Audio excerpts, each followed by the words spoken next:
Okay. A lot of talk about this Agenda 21, a document that was produced sometime in the 1970s, which ultimately is the foundation, as it appears, to drive forward what is called smart growth, but can be better described as Hong Kong growth, force intensifying cities and forcing us to live in extremely expensive housing, which is nonetheless like chicken coops and high-rises. Now, as part of my due diligence, probably, about 10, 15 years ago sometime, I read about 2/3 of the Agenda 21 document just to see what it's about. I couldn't get through all of it because it was agonizingly boring and left me none the wiser on any kind of detail, which is probably, no doubt, what it was by design. When people who develop these documents don't really want them read or widely read, they go out of the way to make them agonizingly difficult to get through. But I got through 2/3 anyway. Now, what I noticed about this document, the Agenda 21 document, is that it constantly promoted ideals that you and I and just about anyone else would agree with.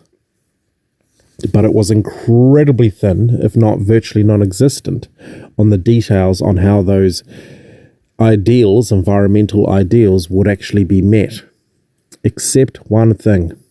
On about every page or every second page, there was a statement at the end of it, to the end of saying, we will help you, that is, this international organization, the UN organization, help you, the nations, develop the next generation of managers to implement this.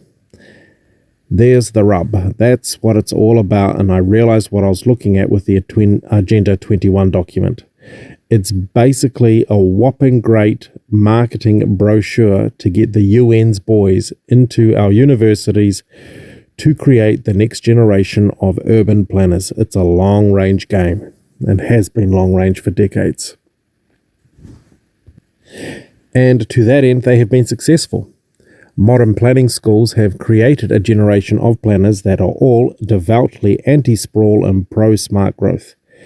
And they've all been basically, I'll just say brainwashed to be crude, into the idea that we should be living in Hong Kong-style cities with bikeways and trains, minimal cars, and it's all in the name of sustainability and a much more beautiful way for everyone to live their life. So they're all visionaries. And I would argue that there's another thing that's happened to co-opt that process, and that is we've also at the same time made it much easier for people who are not particularly academically intelligent to get into universities. Quite possibly people of the type who are much easier to brainwash with very simple ideas because they're not quite so critical, they don't ask questions. But whichever way you go, what we now have inside all our planning regime and our city councils and our government are people who are dedicated once again to the smart growth vision. And that is Hong Kong style development, trains and bikeways, and basically casting a war against the car. What about the arguments against this vision, or counter visions, new visions like what I promote with my ideas, which are, by their own measure, incredibly sustainable, yet deliver extremely affordable housing in a low-density format and basically achieves what you could call garden sprawl. Why can't I compete intellectually in their arena of these planners? Again, they have their beautiful vision. It's almost like a religion to them now. And anything that contradicts it can basically FUCK off. That's how basic they are. I remember what one serious critic who's worked inside councils describing the girls who push this smart growth planning, and he stated before he said this, that I have to be very careful here, but he says they're very stroppy and they don't listen. Who does that remind you of? I'll tell you who, Julianne Genter. So that's what Agenda 21 is really all about. The hard sell, to get the UN into the universities, and it's been done, obviously, to produce an army of Julian Genters to do the long march through the institutions to push forward this agenda. That's why car parks are disappearing and being replaced with bikeways. That's why housing affordability has collapsed, and that's why we have this irrational war against cars, as though cars can't be made to be vastly more efficient, and they can, but we're not going to go into those details. And that's why it's all so simple and also one-eyed.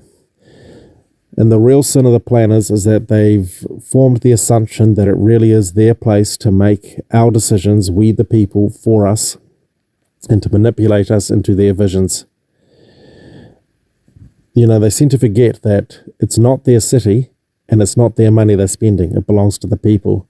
So regardless of what their personal opinions are, even if their personal opinions are right, and they're not, but regardless of that, it's the people's choice, not theirs. You know, they've forgotten that.